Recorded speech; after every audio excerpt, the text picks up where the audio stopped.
Hello learners, welcome to the channel Genius Grid. In the previous video, I have covered the digestive system till buccal cavity. In this second part of nutrition in animals, I am going to cover the entire digestive system. My first topic in this video will be food pipe or esophagus. If you like my videos, please do subscribe, like and share this video. It will be a great help. Thanks. So let's start. The food pipe or esophagus. What is the food pipe? The food pipe is the pipe in which food which we swallow passes and it travels till the stomach. The food pipes runs along the neck and the chest. Food pipe कहाँ पे मतलब है situation इसकी बता रहा है, मतलब ये कहाँ पे situated है in the neck and it runs towards the chest.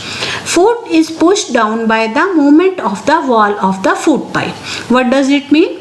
जिस टाइप से जैसे आप अपना टूथपेस्ट प्रेस करते हैं और वो आगे आता है, in the same way the wall of food pipe, जो उसकी वॉल्स होती हैं, they make a movement by which the food is push down and इसके कारण ही फूड नीचे की साइड जाता है और आगे इसकी प्रोसेसिंग होती है.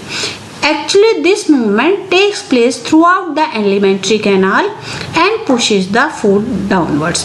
और ये केवल एक इसमें ही नहीं है कि हाँ फूड पाइप में ये मूवमेंट हो रही है, ये throughout the alimentary canal food की जो है फूड नीचे पुश डाउन होता रहता है by the walls of digestive tract. At the times the food is not accepted by our stomach and is vomited out. कहते हैं कई बारी जब हमारी बॉडी फूड नहीं एक्सेप्ट कर सकती, जब हमारा स्टमक फुल होता है, मतलब इसके अंदर और कैपेसिटी नहीं होती फूड की आने की, तो हमें वॉमिटिंग आ जाती है. इसको इस ढंग से समझिए जैसे कि एक बकेट फुल ऑफ वाटर है और आप फिर भी उसके अंदर एक कंटेनर से या मग से वाटर डालना चाह रहे हैं, तो वाटर कहाँ जाएगा? डेफिनेटली बाहर आएगा. इन द सेम वे अगर आपका स्टमक फुल है और आप उसके अंदर फिर खाना डाले जा रहे हैं या उसके अंदर और चीज़ डालना चाह रहे हैं, तो वो क्या होगा? वो बाहर आएगा फूड पाइप से और उस चीज़ को ही हम क्या कहते हैं? वॉमिटिंग. तो अगर आपका फूड मतलब आपका स्टमक फुल है और फूड उसके अंदर पूरा है, तो आप ज़्यादा उसके अंदर ना घुसाइए, नहीं तो वो वॉमिट आउट से निकल जाएगा. ये वाली जो आपकी स्लाइड है ये आपकी फूड पाइप की पोजीशन दिखा रही है, जो आपकी जैसे कि पहले बताया था विच runs through neck and reaches the chest. तो ये एसोफेगस या फूड पाइप आपकी दिख रही है. और जैसे कि बताया कि फूड पाइप जो स्टार्ट होती है बक्कल कैविटी से और इसका दूसरा एंड होता है किसके अंदर? स्टमक में. तो फूड पाइप के दो एंड्स, स्टार्टिंग एंड कहाँ से है? बक्कल कैविटी से, और इसका एंड कहाँ पे मिल रहा है, मतलब इसको कौन ज्वाइन कर रहा है? आगे जाके stomach. Sometimes when you eat in a hurry, talk or laugh while eating, you may cough, get hiccups or a choking sensation. अब इसका क्या मतलब हुआ कि जब आप कभी कभी जल्दी में खाते हैं, ऑफिस के लिए लेट हो रहे हैं, स्कूल के लिए लेट हो रहे हैं और भागते भागते आप खाते हैं, तो आपको क्या होता है? एक चोकिंग सेंसेशन, मतलब आपको घुटन घुटन सी होती है और खांसी आती है, जिसको हम एक लोकल लैंग्वेज में शायद आपको भी पता होगा आथू कहते हैं कि आथू आ गया, और आपको थोड़ी हिचकी आती है, हिकअप्स आते हैं, हिकअप्स को हिचकी कहते हैं. ये क्यों होता है? This happens when food particles enter the wind pipe. ये क्यों होता है कि जो फूड के पार्टिकल्स हैं वो विंड पाइप में एंटर कर जाते हैं. और विंड पाइप की क्या होती है? मेन फंक्शन तो विंड पाइप की क्या होती है? इसकी एयर मतलब विंड को कैरी करना होता है from nostrils, that is from nose to the lungs. तो विंड पाइप की जो मेन फंक्शन होती है वो होती है एयर को कैरी करना, ना कि फूड को कैरी करना. बट ये क्यों इसके अंदर आ जाता है फूड पाइप के अंदर? क्योंकि फूड पाइप और जो एयर पाइप है दोनों साइमल्टेनियसली एडजेसेंट होती हैं एक दूसरे के, बिल्कुल पैरेलल.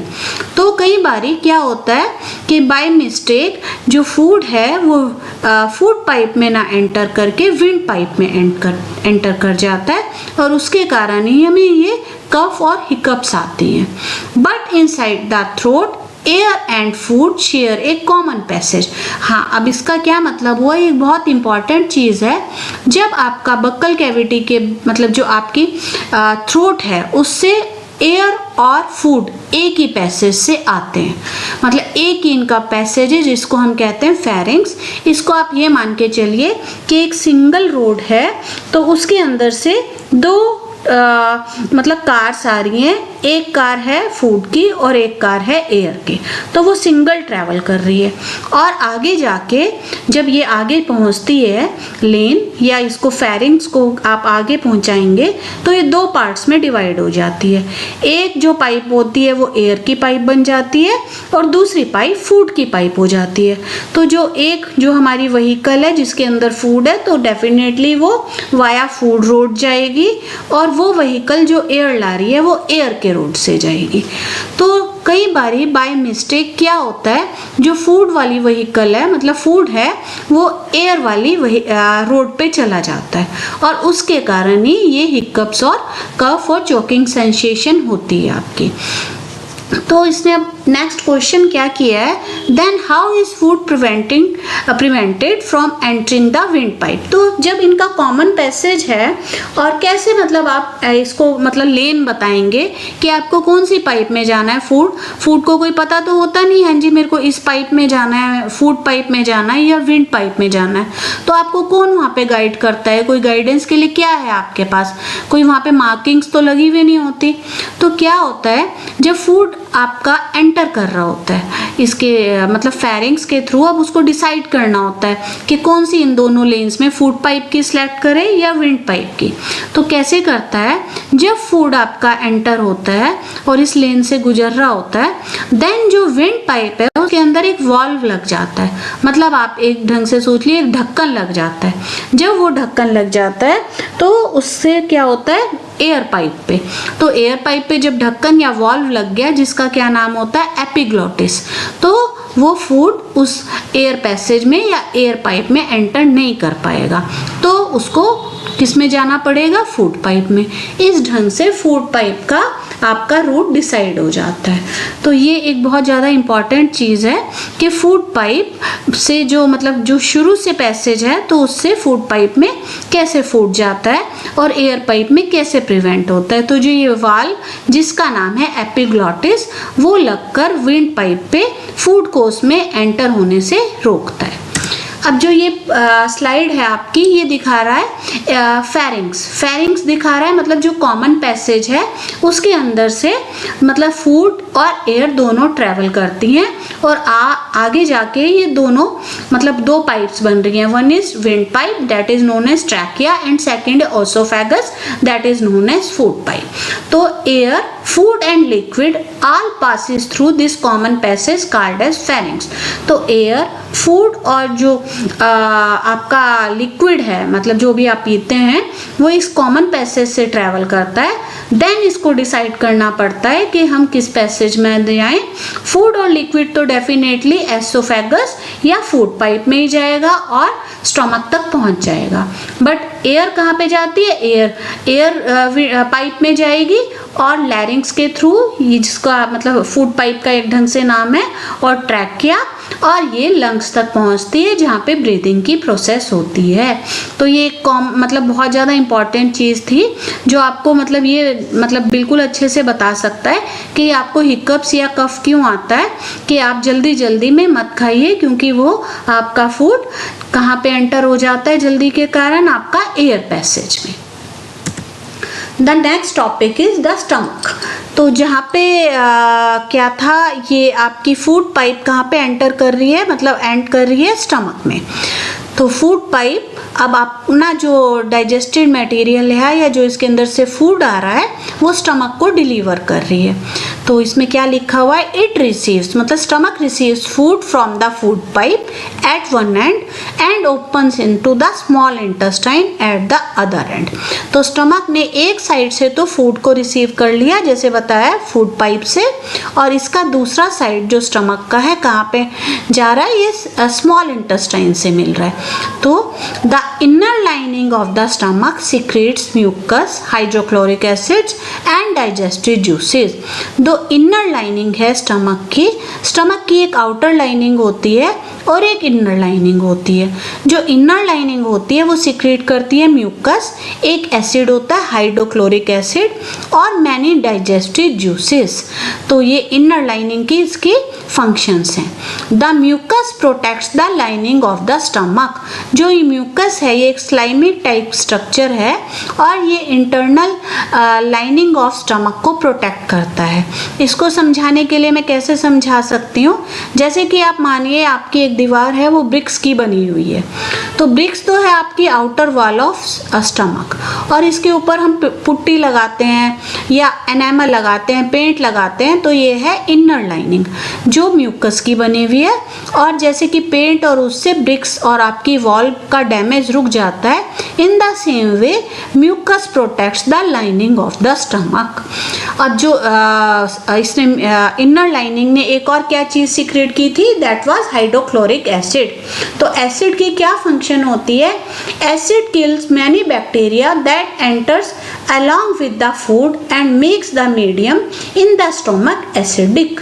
तो क्या है जो एसिड हाइड्रोक्लोरिक एसिड ये लाइनिंग सिक्रेट कर रही है, वो क्या काम करती है, वो बहुत सारे ऐसे बैक्टीरिया को किल कर देती है जो हार्मफुल होते हैं और हमारे फूड के साथ एंटर कर रहे होते हैं फूड पाइप से और स्टमक में पहुंचते हैं, तो एसिड उनको किल कर देती है।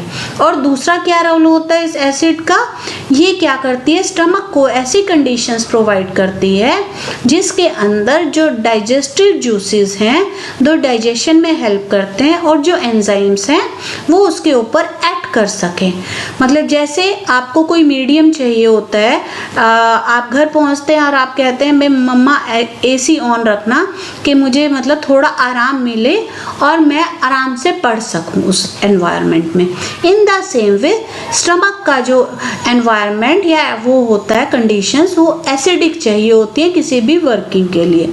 और ये एसिडिक कंडीशंस कौन बनाता है, ये हाइड्रोक्लोरिक एसिड बनाता है। और जो डाइजेस्टिव जूसेस होते हैं उनका क्या रोल होता है, जैसे कि नेम सजेस्ट करता है, digestion is the process of breaking complex substances into simpler substances।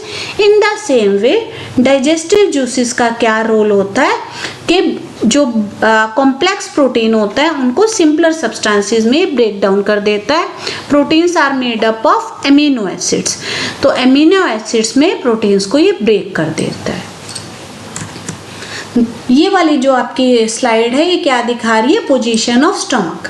ये क्यों दिखाया मैंने, क्योंकि कई बार हम कंफ्यूज होते हैं मतलब कि हमारी बॉडी में स्टमक कहाँ पे प्रेजेंट है। तो ये आपको दिखा रहा है कि आपका स्टमक इस साइड पे आपके प्रेजेंट है और ये किस शेप और किस कलर का होता है। तो ये एक स्लाइड केवल स्टमक की पोजीशन और इसकी शेप दिखाने के लिए मैंने दिखाई है यहाँ पे। The working of stomach was discovered by a strange incident या accident। क्या कहते हैं, जो ये वर्किंग ऑफ स्टमक मैंने आपको बताई है ये अचानक से एक इसके पीछे बहुत अजीब सी कहानी है। ये एक स्ट्रेंज सा एक्सीडेंट हुआ था जिसके थ्रू वर्किंग आपकी स्टमक की पता चली। In 1822 a man named Alexis St Martin, एक आदमी था जिसको एक बहुत बुरी तरह से गन लगी, मतलब और उस बुलेट ने उसकी डैमेज कर दी chest wall and made a hole in his stomach, और एक होल कर दिया उसके स्टमक में। He was brought to an American army doctor William Beaumont. तो उसको लेके आया गया एक डॉक्टर के पास।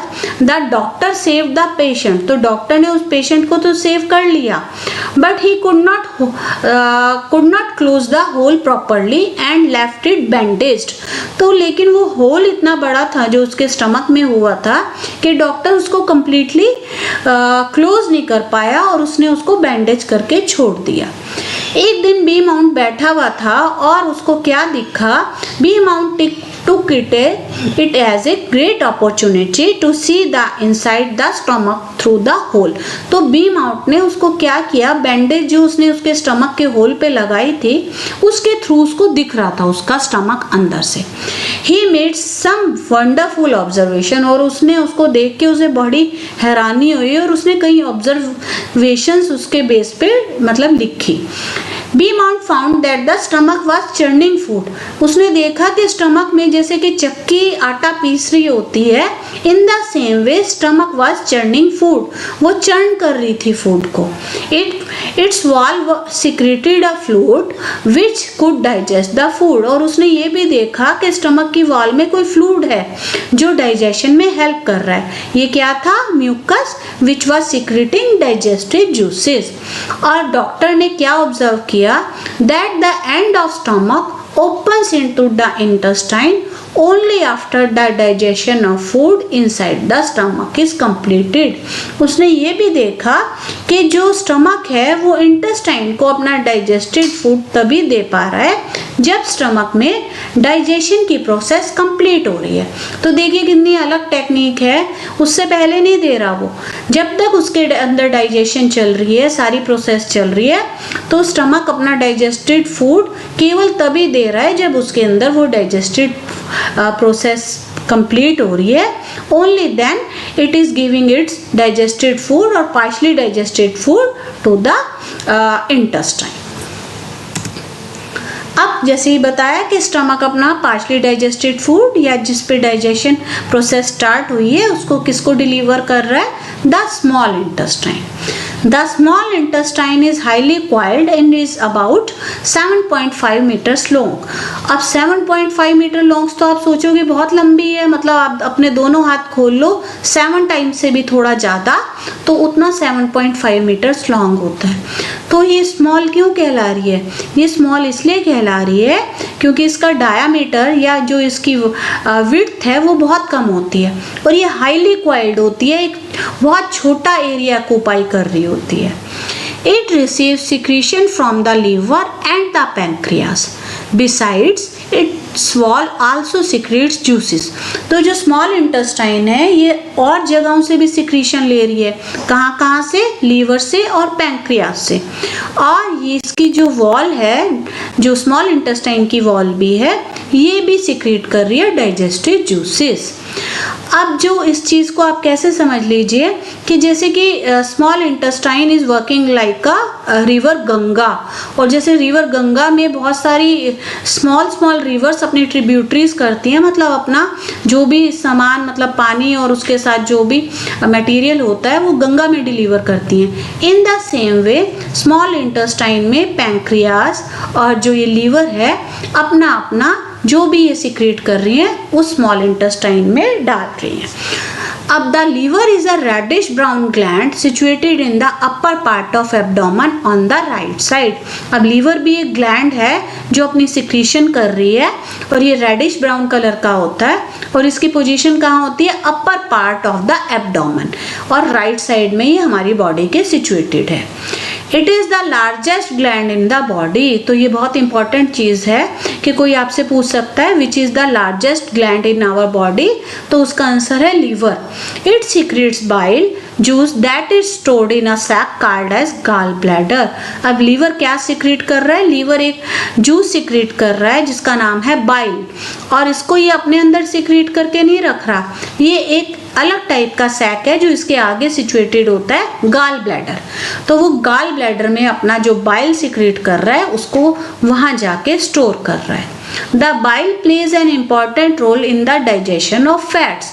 और ये जो बाइल सीक्रेट कर रहा है लीवर और गॉल ब्लैडर में जिसको स्टोर किया हुआ है, इसका क्या रोल है? ये डाइजेशन ऑफ फैट्स में बहुत इंपॉर्टेंट रोल प्ले करता है।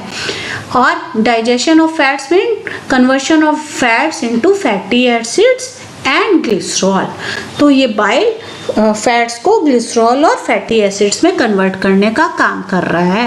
And pancreas is a large cream coloured gland located just below the stomach. तो पैंक्रियास क्या है? ये भी एक ग्लैंड है, उस क्रीम कलर की होती है ये, और ये just below the stomach present होती है। ये वाली जो आपकी मैं अभी एक स्लाइड दिखाऊंगी उसके अंदर आपको इन सब की पोजीशन दिख जाएगी। तो पैंक्रियास भी है, एक जूस सिक्रेट कर रही है like liver and gall bladder, और ये किस पे काम कर रहे हैं? They are acting on carbohydrates, fats and proteins and वो उनका डाइजेशन कर रहा है। The partially digested food now reaches the lower part of the small intestine where the intestinal juice completes the digestion of all components of the food. तो जो partially digested food है अब वो lower part of intestine में आ गया है, जहाँ पे जो intestinal juices हैं ये सारे juices complete कर देते हैं digestion of the food। और वो digestion of food कैसा होता है, जैसे कि मैंने पहले बताया कि पैंक्रियाटिक जूस ने किस पे वर्क किया, कार्बोहाइड्रेट्स पे, फैट्स और प्रोटीन्स पे।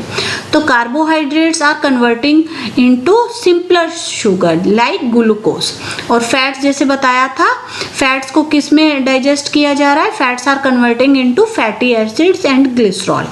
और प्रोटीन्स को किसने मतलब डाइजेस्ट किया था, पहले स्टमक के जूसेस ने, जिसको इन्होंने कन्वर्ट किया था एमिनो एसिड्स में। तो ये है डाइजेशन की एक प्रोसेस। अब मैंने जैसे बताया था ये आपके जो स्लाइड है ये दिखा रही है, देखिए ये स्मॉल इंटेस्टाइन की पोजीशन कितनी क्वाइल्ड है, बट ये बहुत ज़्यादा लॉन्ग है। और फिर दूसरी ये वाली चीज़ जो सेकंड पार्ट है डायग्राम का, इसके अंदर देखिए लीवर कितना बड़ा ग्लैंड है और ये बाइल सिक्रेट कर रही है and it is giving it to gall bladder and gall bladder is storing it, और गॉल ब्लैडर फिर अपनी ये secretion means bile is giving to small intestine. In the same way pancreas, देखिए pancreas is just below the stomach in yellow colour, और ये भी अपना juice जो सिक्रेट कर रहा है that is giving to delivering to small intestine. और जैसे पहले बताया था स्टमक इज सिक्रेटिंग एसिड्स, और वो भी किस में कंट्रीब्यूट कर रहे हैं, स्मॉल इंटेस्टाइन में। तो ये सारी फंक्शन आपकी स्मॉल इंटेस्टाइन में हो रही है और ये सब ग्लैंड्स अपना जूस स्मॉल इंटेस्टाइन को दे रहे हैं। Absorption in the small intestine, अब डाइजेशन तो होगी आपकी कंप्लीट। अब नेक्स्ट स्टेप क्या है, जो ये आपका डाइजेस्ट हो गया है फूड, अब इसको एब्जॉर्ब भी तो करना पड़ेगा। अब डाइजेस्ट तो हो गया, अब जब तक बॉडी उसको एब्जॉर्ब नहीं करेगी तो बॉडी में एनर्जी कहाँ से आएगी, तो the digested food can now passes into the blood vessels in the wall of intestine and this process is known as absorption। तो जो डाइजेस्ट हो गया है फूड, अब वो जो ब्लड वेसल्स होती हैं कहाँ होती हैं, वो वॉल्स ऑफ इंटेस्टाइन, जो दीवारें होती हैं इंटेस्टाइन की उसके अंदर वेसल्स होती हैं ब्लड की, और वो ही इस फूड को एब्जॉर्ब करती हैं and this process is known as absorption. तो आपसे पूछ सकते हैं व्हाट इज एब्जॉर्प्शन, तो एब्जॉर्प्शन को आप मतलब इजीली बता सकते हो कि digestion of the absorption of the digested food material by the blood vessel that are situated in the walls of small intestine. The inner wall of small intestine have thousands of finger-like outgrowths. These are called as villi. तो क्या होता है ये, the inner wall, जो अंदर की wall है intestine की, इसके अंदर thousands of finger like outgrowths होती हैं, जैसे कि आपकी फिंगर्स होती हैं। इस ढंग से ही जो इनर वॉल है इंटेस्टाइन की वो फोल्ड्स बना लेती है फिंगर लाइक, और उसको क्या कहते हैं, विलाई। और विलाई हेल्प करती है आपकी एब्जॉर्प्शन में। कैसे, the villi increases the surface area for absorption of the digested food. जो विलाई हैं ये फिंगर लाइक प्रोजेक्शन, ये सरफेस एरिया इंक्रीज कर देती हैं किसका, मतलब स्मॉल इंटेस्टाइन का। कैसे, आप मान के चलिए एक चीज़ है, आप ये मान के चलिए बिल्कुल सीधी, अब एक उसके अंदर आ गई एक फिंगर लाइक प्रोजेक्शन, मतलब वो ऐसे मुड़ गई है कि वो फिंगर लाइक प्रोजेक्शन में हो गई है। तो जब वो चीज़ सीधी थी तो उस पर कितनी चीज़ चिपक सकती है, बहुत कम। अब वो इतना बड़ा एरिया बन गया है फिंगर लाइक, तो उसके अंदर कितनी सारी आपकी चीज़ें स्टिक हो सकती हैं। तो यही होता है कि आपका सरफेस एरिया इंक्रीज हो गया, और इंटेस्टाइन की जो इनर वॉल है वो इतनी सारी विलाई ज़्यादा प्रोड्यूस करती है कि एब्जॉर्प्शन के लिए बहुत ज़्यादा सरफेस एरिया हो जाता है। Each villi has a network of thin and small blood vessels close to its surface। तो जो विलाई है इसके अंदर बहुत सारी ब्लड वेसल्स होती हैं, बहुत थिन जो इसके सरफेस पे अटैच्ड होती हैं। The surface of villi absorb the digested food material.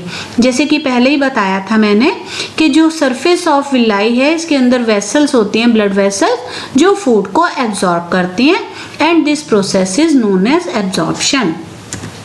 ये देखिए, ये वाली जो आपकी स्लाइड है ये दिखा रही है विलाई। ये देखिए बिल्कुल फिंगर लाइक प्रोजेक्शन है ना, और इसके अंदर ये ब्लड वेसल्स दिखा रही है रेड और ब्लू कलर में। और ये वाला जो माइक्रोस्कोपिक व्यू ऑफ विलाई है, इतनी सारी मतलब जो अंदर का internal wall of small intestine है उसके अंदर इतनी सारी विलाईज जो फिंगर बिल्कुल फिंगर लाइक लग रही है ना, और यही एब्जॉर्प्शन को इंक्रीज कर रही है, क्योंकि इससे जो इंटरनल जो इसका सरफेस एरिया है स्मॉल इंटेस्टाइन का वो इंक्रीज हो रहा है, तो एब्जॉर्प्शन भी इंक्रीज हो रही है। The absorbed substances are transported via the blood vessels to different organs of the body, where they are used to build complex substances such as the proteins required by the body, and this process is known as assimilation. कुछ समझ आया? मेरे को तो नहीं समझ आया, but मैं फिर आपको समझाने की कोशिश करती हूँ। जो एब्जॉर्ब सब्सटेंसेस हैं जो ब्लड वेसल्स ने एब्जॉर्ब कर लिए, इनके ब्लड वेसल्स ने विलाई से, और जो उसके अंदर पतली पतली कैपिलरीज और ब्लड वेसल्स लगी हुई थी, उन्होंने फूड को एब्जॉर्ब कर लिया है, और वहाँ से वो ट्रांसपोर्ट होके बॉडी के different organs like heart, lungs, kidneys, इन तक पहुंच गया आपका फूड, और वहाँ पे उन्होंने दोबारा से कॉम्प्लेक्स फूड बना लिया है ताकि कि वो बॉडी को एनर्जी दे सकें। सिंपलर सब्सटेंसेस आपके बॉडी को एनर्जी नहीं दे पाएंगे, तो वो दोबारा से एक कॉम्प्लेक्स सब्सटेंस में कन्वर्ट हो गए लाइक प्रोटीन्स, और इस प्रोसेस को ही कहते हैं एसिमिलेशन। एसिमिलेशन क्या हुई कि building up of complex material so they can give energy to the body, and this process is known as assimilation. In the cells, the glucose break down with the help of oxygen, and the bioproducts are carbon dioxide and water. And in this process, बहुत ज़्यादा energy is release, that is in the form of ATP molecules. ATP molecules release होते हैं, मतलब आप इस space को ये मान लीजिए बहुत सारी एनर्जी रिलीज हो रही है। क्यों? क्योंकि जो आपकी फूड पहुंचा था सेल्स तक, ऑर्गन्स तक, वो अब ऑक्सीजन के साथ कंबाइन करके आपको बायो प्रोडक्ट क्या दे रहा है? कार्बन डाइऑक्साइड, जो हमारी नॉस्ट्रिल से निकल जाती है, मतलब वाया लंग्स, और वाटर। और इस प्रोसेस में बहुत सारी एनर्जी प्रोड्यूस होती है, और वो एनर्जी से ही हमारी बॉडी आगे चल पाती है। The food that remains undigested, जो फूड अब रह गया अनडाइजेस्टेड, जो डाइजेस्ट नहीं हुआ है, और अनएब्जॉर्ब, जो एब्जॉर्ब भी नहीं कर पाई हैं हमारी कैपिलरीज, वो अब कहाँ पे एंटर हो जाती हैं? ये एंटर कर जाती हैं अब लार्ज इंटेस्टाइन में। अब ये सारी जो स्लाइड है ये आपको बहुत सारी प्रोसेसेस दिखा रही है जो हमने स्टार्टिंग से की है डाइजेशन से, मतलब डाइजेस्टिव सिस्टम पढ़ते हुए। First is ingestion, second is digestion, third is absorption, and fourth is assimilation. शायद आपको क्लियर होंगे, बट मैं एक और बार रिपीट करती हूँ। What is ingestion? The process of taking food into the body is called as ingestion. जो body में हम फूड ले रहे थे वाया हमारी buccal cavity, that process is known as ingestion. इसको कैसे याद कर सकते हैं? इन मतलब हमारी बॉडी के अंदर गया, या इंजेक्शन, जैसे हमारी बॉडी के अंदर इंजेक्शन जाता है और कुछ भी इंसर्ट करता है, in the same way injection से हमारी बॉडी के अंदर फूड गया। Second is digestion.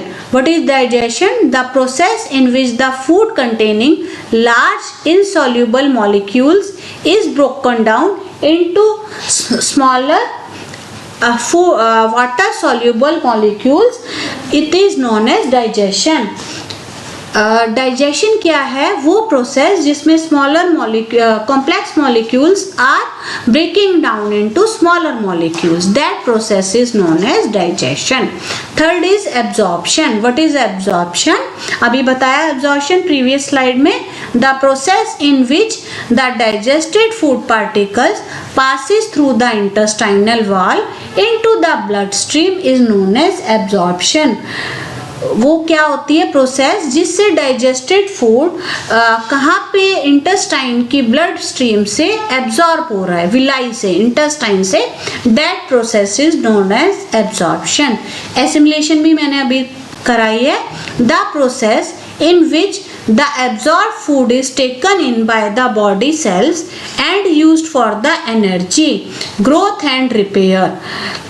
क्या हुआ, एसिमिलेशन वो वाली प्रोसेस है जिससे कि बॉडी ने फूड लिया और एनर्जी दी और ग्रोथ एंड रिपेयर के लिए, that process is known as assimilation. अब जैसे कि पहले बताया है हाँ कि लार्ज इंटेस्टाइन क्या काम करती है, इसके अंदर अनडाइजेस्टेड और अनएब्जॉर्ब फूड आ गया है आपकी लार्ज इंटेस्टाइन में। Large intestine is wider and shorter than the small intestine. Large intestine क्या है, ये वाइडर है, बहुत ज़्यादा चौड़ा है, बट ये शॉर्टर है स्मॉल इंटेस्टाइन से, कि इसके अंदर ये बहुत छोटी लेंथ का होता है लार्ज इंटेस्टाइन। बट क्यों इसको लार्ज कहते हैं, क्योंकि इसकी जो डायामीटर है या विड्थ है वो बहुत ज़्यादा होती है, इसकी लेंथ बहुत कम होती है 1.5 मीटर लेंथ, और स्मॉल इंटेस्टाइन की लेंथ क्या थी 7.5 मीटर। तो लार्ज इंटेस्टाइन वैसे तो छोटी हुई 1.5 मीटर, बट इसको लार्ज क्यों कह रहे हैं, क्योंकि इसका डायामीटर बहुत ज़्यादा होता है और ये विड्थ में बहुत ज़्यादा चौड़ी होती है। It's function is to absorb water and some salts from the undigested food material. इसका क्या फंक्शन है कि ये एब्जॉर्ब करती है वाटर को और स्मॉल साल्ट्स को from the undigested food material. इसका क्या रोल है कि ये एब्जॉर्ब कर रही है जो आपका अनडाइजेस्टेड फूड मटेरियल है या अनएब्जॉर्ब फूड मटेरियल है, उसके अंदर से ये बचे हुए साल्ट्स और वाटर को एब्जॉर्ब कर रही है। The remaining waste products passes into the rectum and remains there as semi solid phases। जो रिमेन वेस्ट प्रोडक्ट्स हो जाते हैं और उसके अंदर से, जिनके अंदर से वाटर भी एब्जॉर्ब हो गया और सॉल्ट्स भी, वो देन रेक्टम में पास हो जाते हैं और वहाँ पे स्टे करते हैं। कैसे, सेमी सॉलिड फेसेस, मतलब स्टूल के टाइप से सेमी सॉलिड कंडीशन में। The faeces material is remove through the anus from time to time. और ये रेक्टम में जो स्टोर हुए फेसेस थे ये एनस के थ्रू, मतलब पॉप आउट करते हैं, हम जो स्टूल पास करते हैं वो टाइम टू टाइम एनस के थ्रू रिमूव होते रहते हैं। And this process is known as egestion. इसको कहते हैं इजेशन। इजेशन कहाँ से आप याद कर सकते हैं, एग्जिट में बाहर निकलना। तो इसी in the same way egestion, जो फेसेस मटेरियल जो स्टूल हमारी बॉडी से बाहर निकल रहा है, that is known as egestion. ये देखिए, ये जो स्लाइड है आपको कितनी वाइड है ये लार्ज इंटेस्टाइन, और इसका मेन रोल है absorption of water and salts. And egestion, जैसे कि मैंने पहले बताया, what is this, the process in which the undigested food material is removed from the body. This process is known as egestion. अब एक process है diarrhoea. What is diarrhoea? Diarrhoea एक बीमारी है, हालांकि इसको क्या होता है, मतलब क्या होता है diarrhoea? Sometimes you may have experience the needs to pass watery stools frequently and this condition is known as diarrhoea. कई बार ये आप लूज मोशंस, मतलब आपको लूज मोशंस लग जाते हैं, and that condition is known as diarrhoea.